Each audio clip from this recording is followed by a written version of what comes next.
For those of you that do not know me, I think I've met most of you. I am Brent Jackson, and to my right is Senator Ronald Rabin, and to my left is Representative Langdon, which I'm sure most of you know Representative Langdon. He's either taught you or taught your kids. Is that what it is? So we'll give Buck just a few more moments. If he's not here, we'll get started. But sort of the format is just question and answers. We'll have just a sort of a brief update of what we think is going to happen in the upcoming session for both the Senate and the House, and then we'll be entertaining questions.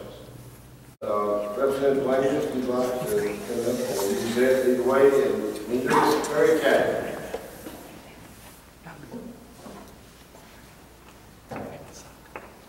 Thank you, Brent. As everybody knows, if you live in Johnston, I've been active in politics since I served as on the Board of Commissioners, and that started back in 1996. And I served 8 years there, and then I went to the House, and this is coming up as my 5th term up there.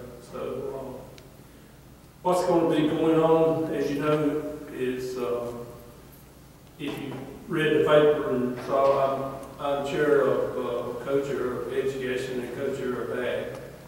Myself, senior chair of football. But what that amounts to is really 2 important committees, and I'm excited about the opportunity to do that. And education particularly is we've got people that want to make changes in education. We want to make sure if we do changes that they are things that really make our systems better, and that we can actually get those things done.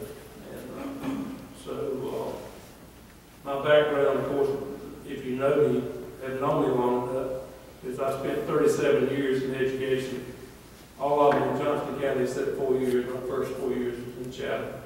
So I've got a good background in education and the kinds of things that we probably need to do. I've been through, in my years in education, we went through a lot of changes that was supposed to make things better, and of course we usually didn't, because we didn't have the right kind of buy-in to what we were trying to do, and I hope that we do that. If you didn't listen to the news, that one of the things is we're going to try to do, of course, is work on our tax schedules and how we do taxing in North Carolina, try to make them better. They haven't been changed in a long time, except we really, what I call layering. We layer on top of what we already have, and haven't done a real hard look at actually making it better, and I hope that's what we're doing. The budget this year originates in the Senate, so I'm not going to take credit for any screw up on the budget. No. We alternate in the legislature. There's one session, the House originates the budget, and that was our last term. So it's up to the Senate this time to originate. I don't see us having a lot of difficulty on those things. There'll be some issues that we'll, of course, work on, but it's not going to be we're going to do it fast, and the House will be participating to make sure we do that, and hopefully we'll get that done.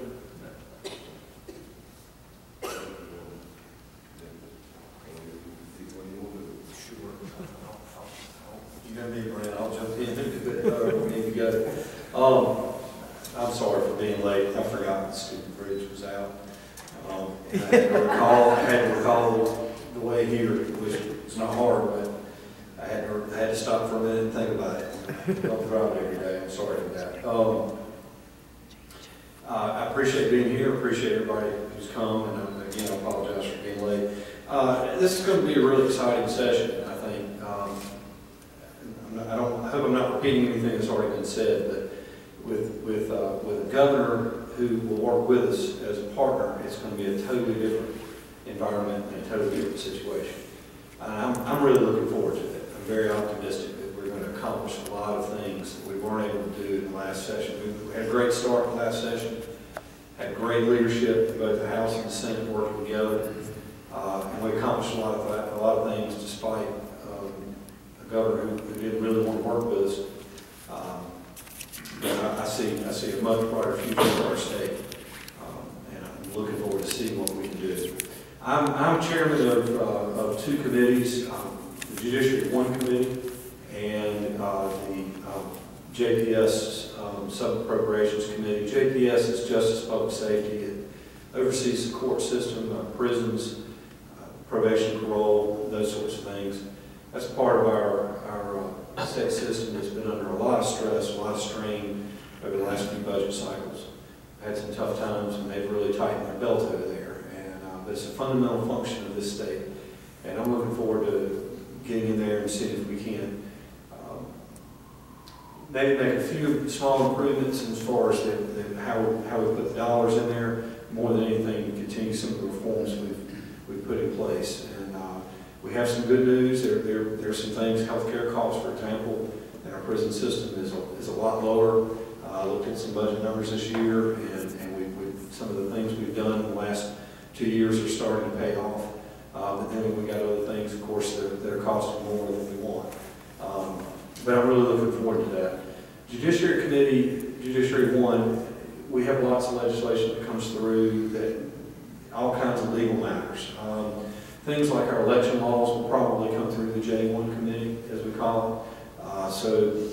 Photo voter ID will probably track through our committee, and but all kinds of changes to our laws that relate to just about anything you can think of. Many of them come through this J committee. But I'm on a bunch of other committees. I don't want to keep going on about that, but education has already been mentioned. That's a very big issue. We've started some reforms in that. We need to continue our efforts in that area. Tax reform will be very important. I'm on the Finance Committee, and so we'll be working on that quite a bit as well. And I'm going to stop there because I don't want to monopolize the time. I want to give Senator Rabin an opportunity to speak. He hadn't spoken with us. And we're going to have some questions and answers. Great. I'll stop there. Thank you.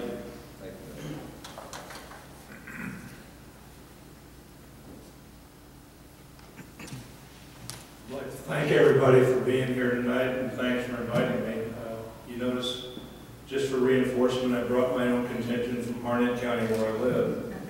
But I wouldn't be standing here if it wasn't for Johnston County, and everybody in the room, I think, knows that. I just appreciate the support, and I look forward to doing what I can.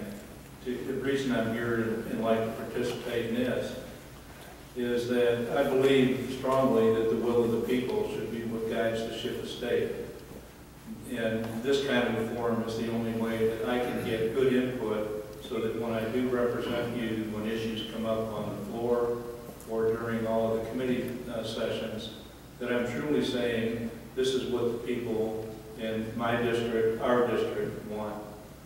I can't claim to have any depth of knowledge in some of the areas. It's my first time in politics, and also I'm new to the Senate, obviously, from that.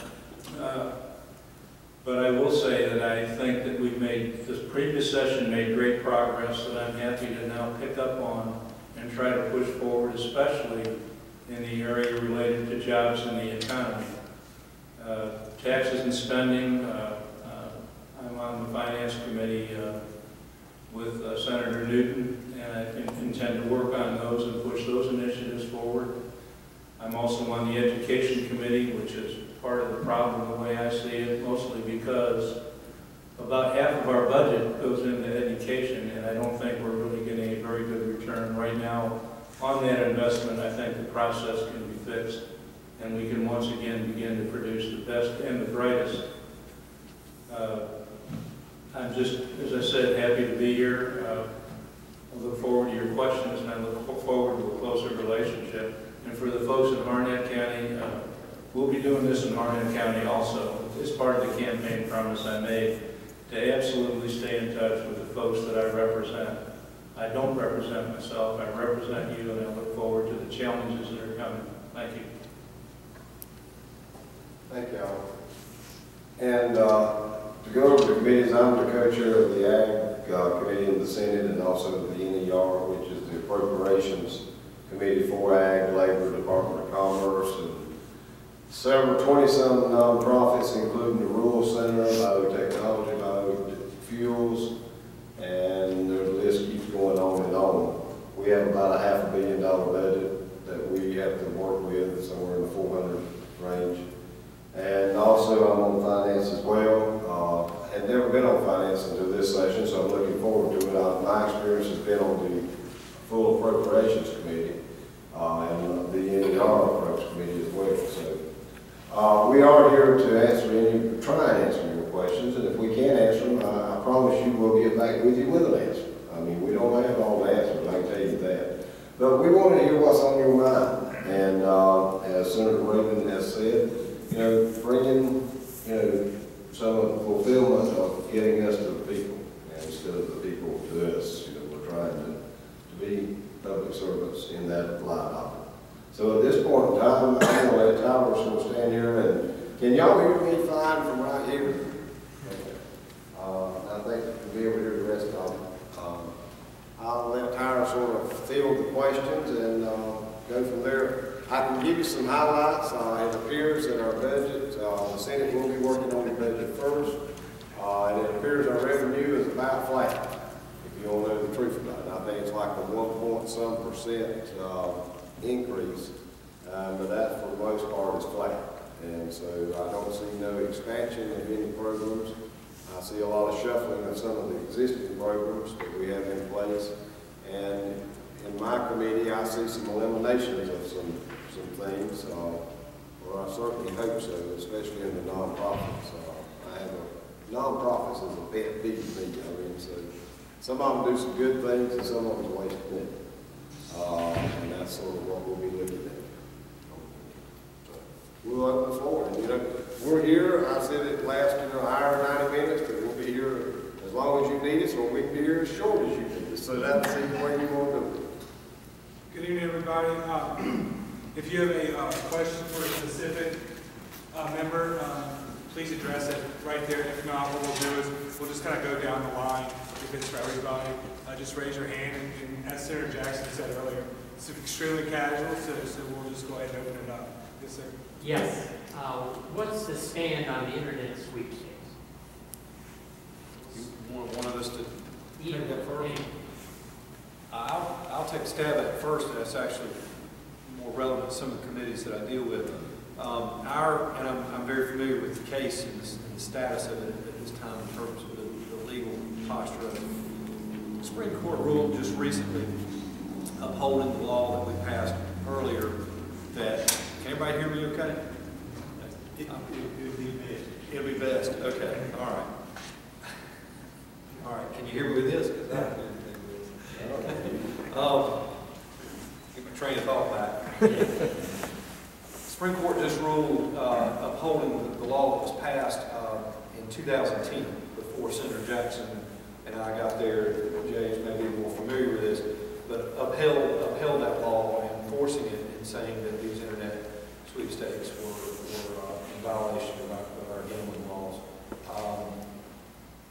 And I honestly, from the interpretation that the Supreme Court had in the ruling, the opinion that was written, they make it pretty plain that not only does the state have the power and the authority to regulate or to make illegal these internet sweepstakes businesses, it really doesn't matter how they want to try to package it, that if it, more or less, if it walks like a duck and it quacks like a duck, it's a duck. It doesn't matter if you call it a goose or a cat. So I think the language is pretty plain, and I think the Supreme Court's ruling is pretty firm and pretty clear. At this point, I don't really see any more action that the legislature, or at least in the Senate, will take on this front. I don't see that happening. There's been talk of trying to legalize them and tax them and things like that. My finger in the air at the General Assembly is that I don't see any real strong support for that. There's some individuals who support that, but I don't see a consensus. The sweepstakes said that they've changed their software, making it legal for the state. I don't understand. My view on this is, especially after reading that Supreme Court opinion, and anybody who's interested in this, I recommend you read the opinion. It's fairly easy to follow for non-lawyers, and they use some pretty plain language as far as the Supreme Court goes to be very clear about it. They cite a case from back in 1915, essentially using language from that case saying, you know, it doesn't matter how you package it, it doesn't matter how you change the software, okay? It's pretty plain that it's illegal and under our law. So, you know, if we continue to have problems with this in terms of it's not clear, then I don't mean that the General Assembly won't come back and try to revisit it. And I do expect there would be some individuals within the General Assembly that would push to have some kind of legalization of it for purposes of taxing it and so forth. There are some that, I don't share this view, but there are some that I guess would maybe be argued a little bit more libertarian in their views, feel like people can do what they ought to be able, you know, you've got a lottery, why not? I have a good friend of mine in the House, I won't name him because he doesn't represent this area, that he sort of feels like, well, if it's legal for the state, it ought to be legal for, you know, individuals to operate, rather private business to it. Well, there's logic to that. I personally just think it's detrimental to our society, and we ought not to have it. So I won't support it, but and I don't really see it moving in the General Assembly. And I also want to follow up too on, I haven't heard anything of it whatsoever being discussed other than that. I will say this is my opinion, my personal opinion, has nothing to do with me being a senator. I'm like your colleague in the House, Senator. I mean, we've already got gambling in this state, and the senator of me has talked to small towns across my district that has these internet sweepstakes things, and they're going to miss that revenue. I've had 2 calls from some towns, not in Johnston County, but in Beaufort and Sampson, and they're going to miss that revenue out of that thing. So, but I haven't heard anything about it now. I haven't heard anything, but I think what we have here is certainly all the time to keep it going. In other words, we had video poker, we've had laws to get rid of it. We thought we'd gone, it had gone, and it surfaced again with sweepstakes. So I'm sure, because evidently there's a bunch of money there, and that means that people that are in that's probably going to try to resurface again, and like you said, probably come up with software they think makes it legal, and then they want to try it. And I'm with Senator Jackson. The disappointing thing about this is because it's out there and we're saying it's legal, and we put all these places in, and towns, of course, were given the right to actually, tax them or have fees for them to be in business. And then here we come with a court case that says they can't have that, and they've already figured it in their budget. I'm always concerned about that since I came from local government, because when you take money, you got to, once it's in the budget, you got to figure out something to fill that hole. And, so I don't know what I'm thinking. That Buck is probably right. We're not going to do anything with this unless we look at it and we see that the law allows them to flex it, and then we try to cut that off again like we've done in the past.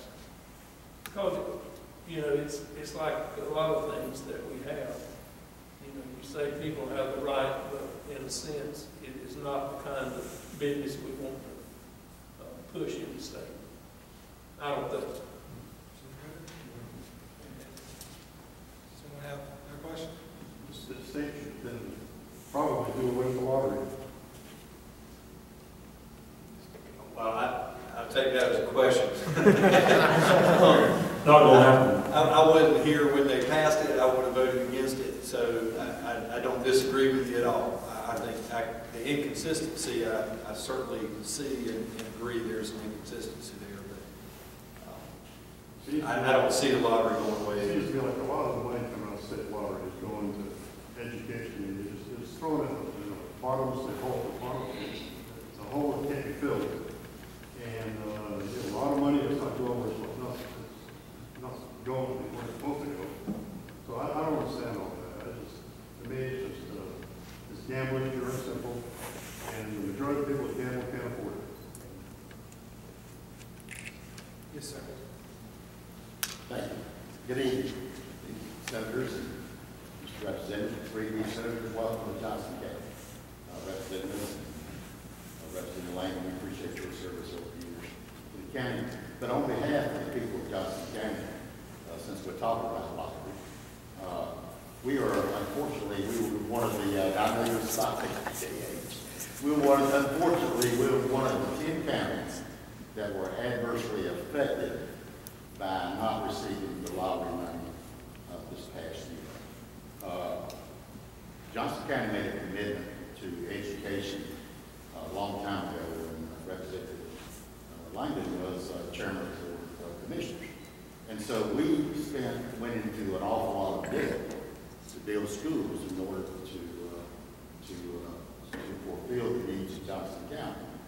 We did what we said we would do, and unfortunately, when the legislature took our lottery money this past year, we were the ones that lost $2.6 million that we could use for debt service. Now, here in Johnston County, we continue to have needs for building schools because we've grown so fast. So I'd like to encourage you to do one or two things to put that back into distribution to the counties, or make some exception to those 10 counties that are affected, because we were told if you build schools, we were seeing lottery money, so we're looking forward for you folks following through. And I know you didn't do it, any of you made that, but I simply say that on behalf of the citizens of Johnston County, we need that money to pay our debt service, because we have additional $110 million needs out there. Secondly, in the area of mental health, and Senator Dean, we appreciate you trying to get that bill through for us last year, and realize that it didn't quite make it. But in the area of mental health, I think Johnston County is one of the few counties that continue to take care of their mental health people. We feel that they're better served by being taken care of locally, and they're better served. And sadly, a lot of these patients are indigent patients and who do not have the means for the means to pay. Now, if we see a mental health patient here in Johnston County that has no insurance, we can transfer them over to charity and they'll receive the money. But if we keep them, we receive them. Now, somewhere that doesn't help either the patient or the county. So, Senator Dean, I'm asking if we could try to get that in one more time. I really appreciate it. We will certainly try. I know it almost made it, but it got out the last. That's right. We'll go back at it again. You're absolutely right. It needs to be done.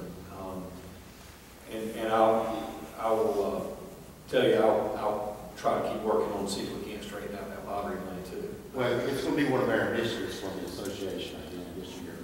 And I know you folks are on the spot, the teacher and the Jays, I'm not picking on you, but I know you knew what I was going to say when I got up here about the lottery. But, you know, I think it'd be we wouldn't have such a bitter pill to swallow, you know, if we had, you know, those who didn't take on the building construction of new schools, they have to loss it. But I think there's 10 particular counties in it. I may be wrong about that, JH, maybe 10 or so counties. I don't remember the number, but it was a limited number. And, you know, that was one of the reasons I reckoned that the budget writers got over in the mode that we're not going to affect a lot of people and took that money. But originally, you know, and this is what I dislike about what we did. And I expressed that clearly, so people understood that. But once we say we're going to split the money a certain way, we needed to actually stay with the way we split that money. And we didn't, because the budget hole was so big, we're trying to find money, and you understand that. The point was, my intent since I served so many years in government was to never push down to you what we ought to take care of. That's really what we should have done. The lottery money was set up for scholarships and for education, and should have been education for people that need help when they get bogged down in gambling. Yeah, we appreciate your report, James, and I'm not throwing songs at anyone, I'm just speaking if we can get help. And then finally, personally, on behalf of, I am the, serve on, represent the 2nd Congressional District on the Veterans Affairs Commission, and I continue to ask for your continued support for our veterans up there. It's $4.5 billion worth of income that come through to veterans here in North Carolina. And because of diligent work of what our state veterans office does, there are more disability payments received here in this state because of dedication and support from not only the county but the state veterans affairs that they get assistance. And we'll see more and more veterans, as all you know, from the wars that we're having now, and it's going to be an increasing number. So we continually ask for your support, and we appreciate your past support. J.H., your sweet mate, has really kept us out there. Some group, represented, and so we just continue, when you're looking at budget, sort of think of us as veterans that it's a needed service. And thank you for coming tonight, and thank you for what you do. I just want to, Commissioner, I want to let you know on this mental health thing. I worked a lot on it last session, and even though I'm not on some of it, they've done away with the Mental Health and Youth Services Committee, but I want to still be actively involved in this. And speaking with your chairman here, Mr. Stewart, he has educated me on the problem that y'all have been having. But I want to say this, I want to commend Johnston County, because you still have a mental health hospital with beds. That's to be commended. Sampson does not. I actually had a conversation today with one of the board members there, and I'm actually meeting with him Friday morning to go over some of these very issues on mental health. If you haven't had to deal with the mental health system, it's not only just mental health, but it's also substance abuse that is, and it's a problem, folks. Our system is completely broken, and I'm sure I could ask the judges back there to my right, and they would certainly agree. But also, it is a drain on not only the county as far as the hospital, it's a drain on the Sheriff's Department, because now they have to have a deputy stay with that patient, and in Sampson, you have to wait, you can get a bed somewhere. Now in Johnston, I'm sure you probably got more folks coming in than you got beds, I would imagine. But it is certainly a wide problem. But I don't know, and if you're fortunate enough that you don't know anyone with either mental or substance abuse problem, you better thank the good Lord above. Because I know of no one that somebody in their family, close or extended, has not been affected by one of those two things. And it is an ongoing thing, and it is something this state has got to get a hold of. We have got to get our hands wrapped around this thing and get it back under control. But it was much better from what my research has shown me 15 years ago. It was much better than it is today, by far. Now, granted, we have more people here now using the system than we did 15 years ago, but we're working on that. I just want you to know that. I understand the issue you've got here in Johnston County on that, so Buck's got an allied official to work on that with him on there. That's what I want to say on that. And veterans, I'm so close to Fort Bragg, I hear it all the time, so I'm all about the veterans, and I appreciate the service that any of the veterans have done. And lottery funds, I learned something tonight. I did not know there were certain counties that got exempted, so I appreciate you bringing that to our attention. Well, they took it from all, but what I'm simply saying is that there's only really a small number that suffered because they had made the commitment to build the schools, and they used that money with debt service. So the other ones, they use it for whatever they use it.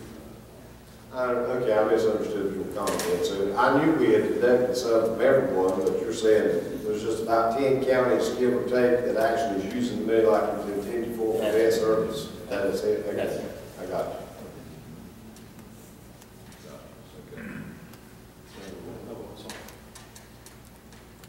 Quite obviously, because of my background, you won't find a stronger supporter of Veterans Affairs than is sitting right here at this table right now.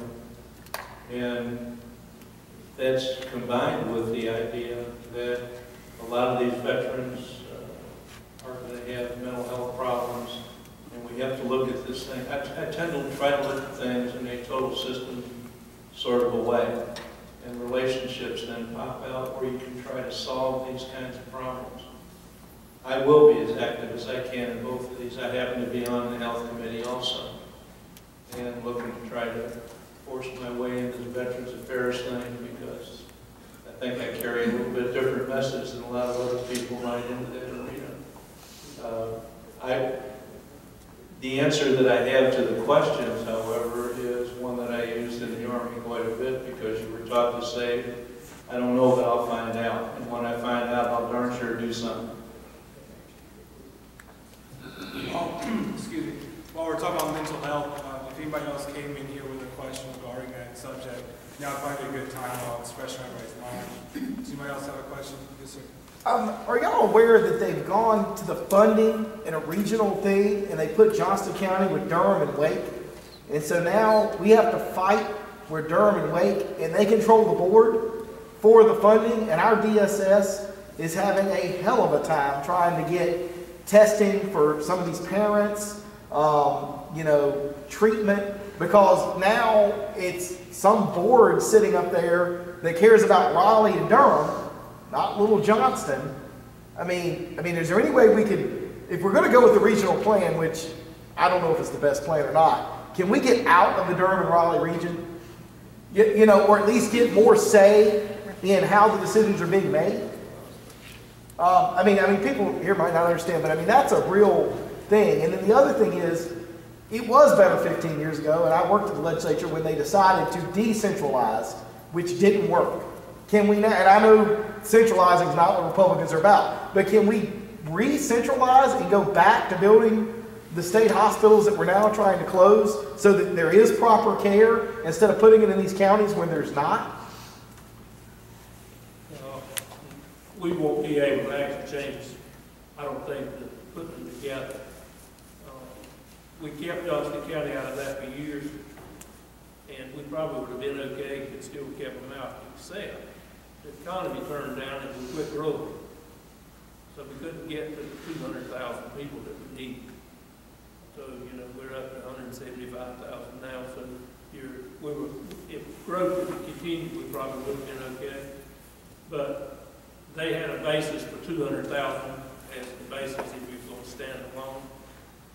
And, I don't think there's any question that if we were selecting who we would have been going with, we probably wouldn't have gone that direction completely because of the competition you would get in that situation. I don't think there's any question that we need to actually address that issue. We really haven't addressed it since we realized that it was a mess and getting worse. I served on the mental health committee in the House when I was the first 2 years I was up there. We didn't do not one thing to really address the issue. And that is continuing. And it's two things that's the problem is how do we get the money that we need to cover it.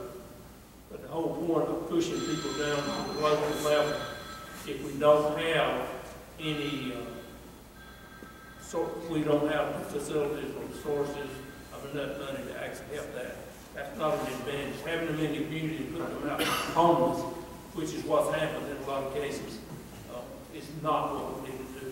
I think all of us sitting here, I've heard clearly that we're not into that position, and we'll be working to try to improve that particular thing. You're definitely right, and we didn't fix it. So there's no way to get out of Durham and Raleigh at this point. You can't pass a law that says 175 is the number to get us away from them? Can't, okay. I wish we could. Probably be the angle we could probably go on that. So. On there. So, I don't know if there's much I can add to what Jay said. He has some of the history in the legislature that before Brent and I were there to understand how we kind of got a little bit where we are. I don't think there's any question that the one part of the state that is just completely, in my view, broken, and I think everybody shares that opinion, is mental health overall. And, you know, I feel awkward because I often feel like I'm just standing back pointing out what's obvious to everybody. I don't have a good solution to that, and I think that's one of the reasons why there hasn't been a lot of movement on it. I think it's been recognized for years. Before I was elected, I think people recognized it, but I'm not sure anybody's got some, feels like they've got a really good plan to address these issues. And, you know, I'm open to anybody's plan. I don't sit on those committees, so I haven't tried to take a leadership role in that area. But as far as these regional groups, I mean, there's a lot of problems with those. A lot of people see problems with that, and I think most people are, you know, JH may have a different view, but I think most people are a little hesitant to wade into it until they feel like they've got a good plan to go forward. You know, there might be a little tweak here and a little tweak there, but I think everybody's on the same opinion that this is it's a broken system. Well, the flaw in the system was when we went to having multi-counties in the system was to have local people to be able to do what you did. When we fired all the psychiatrists and stuff that we had in local unions and we farmed it out to what the public people were supposed to take it, there's supposed to be people out in the community to take it. What happened was, in rural areas of North Carolina, there were nobody. And they can't make any money.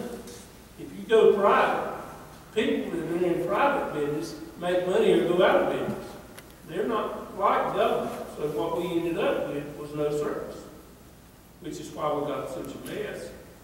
And that was all patterned after Michigan, which was the failed system when we started. What I can't understand sometimes is who in the world is looking at this stuff? You know, why do you make these kinds of decisions? We bought a guy from Michigan that busted the Michigan system, put him in charge in North Carolina. Guess what he did in North Carolina? He busted us. Same way, same kind of thing. So, you know, we can fix this, but we've got to go about it a little bit different than we have.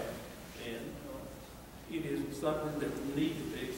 I'll be working to try to continue to do that. I've said all I need to say. Other than I will say, that's the problem in Sampson County. They can't get a psychiatrist to move into Clinton. Bottom line. Fixing almost any system has got to be possible if it's broken. Regionalism, no matter what you're using regionalism for, ends up being making sure that the entities involved in a region have common ground. And the example you just gave me of a region tells me why the system might be broke. I mean, there's no comparison between the needs. In my opinion, again, I'm not talking as a senator, but in my opinion, okay, we'll see what happens when I get in trouble over saying it. Linking up anything around Raleigh and Durham with anything in Johnston County, to me, is kind of silly on any subject. The needs are not the same. If you get disparate needs, you're going to have dissension and unequal distribution of resources, which I think is what you're telling me happened. So yeah, maybe we can fix it. Or I wrote it down. You know, it's kind of like I told someone once before, once you've been shot at with real bullets, when somebody else does other stuff, it doesn't matter. I thought I saw him come You on. did. I Yes, have ma'am. a comment. Like I said, Michelle Shaw, State Health Plan Board of Trustees. One of the things that we have done this year, thank you also, Representative Langdon, I know you were at our breakfast, I believe, we had with the treasurer there. One of the things that the Board of Trustees has already done that will take effect in July is move the copay for mental health for members of the plan from a specialty to a regular primary copay, trying to get a handle on the mental health issue the best that we can for state employees and their dependents, because substance abuse, like you said, Senator, is one of the biggest problems. That being said, remember that when we start asking for money, because it was almost, I want to say it was a $3 million chunk, changing of that over a 4-year biennium, you know, because we go several years forward, trying to take that amount in by making that change, because that's almost a $45 difference in pay for the member that the plan is going to take in. So remember that. There's a reason why some of the monies that we asked for, you know, are what they are. And also, I am the active state employee for the Board of Trustees, and I work for the Department of Public Safety.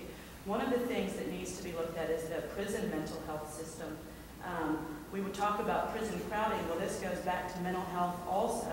Some of these guys do not need to be in prison. They need to be, other than an 8-cent 22, they need to be in a mental health facility and not in a prison where you have a 27 staff monitoring 987 convicted felons with 300 of them on some type of psych med. That's silly. And then we wonder why we have the turnover that we have. But we're not trained to be mental health staff, like you said. You know, that's not a government process anymore. Now it's all privatized throughout the counties and in the state government. We do have psychs that work at the facilities, but the officers, probation officers, all of the staff, we don't get mental health training. You know, I do general instructing for the state, and criminal justice, one of our lesson plans is a 2-hour self-injurious behavior. That's about the extent of the mental health awareness that we're given, is know the signs and make sure that you get him naked and behind a bar so that he can't harm himself.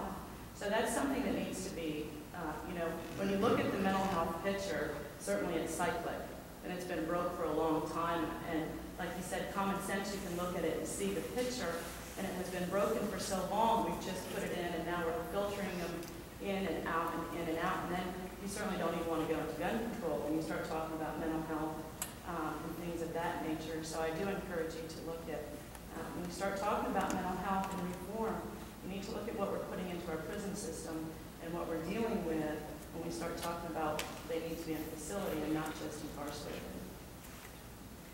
If you don't mind, I'd like to ask, first of all, could I ask your name? Michelle Shaw. Michelle Shaw. Thank you. Thank you, Michelle. You're talking about the convicts who are in the system who have apparently either developed or were undiagnosed as having significant mental issues and needing more of a mental and psychiatric treatment than imprisonment. I think so, yeah. And I think that a lot of it, when you talk about, when you look at the prison population, a lot of it is because of substance abuse issues for the communities. But once again, you're not going to fix prison, education, anything until you fix the family. You know, because it's a family process. But a lot of it is because of substance abuse that you have. Look at meth. You know, breaking and entering, trespassing. All of those can go back to a substance issue. Most of them. And then when they get into prison, they've fried their brain cells to the point that we can't. All we're going to do then is prison health insurance is going to go up because we're giving them meds that, you know. Well, we're fortunate that some of the changes that we made in prison health, as I alluded to before, have really shown signs from a budgetary standpoint of improving the picture. So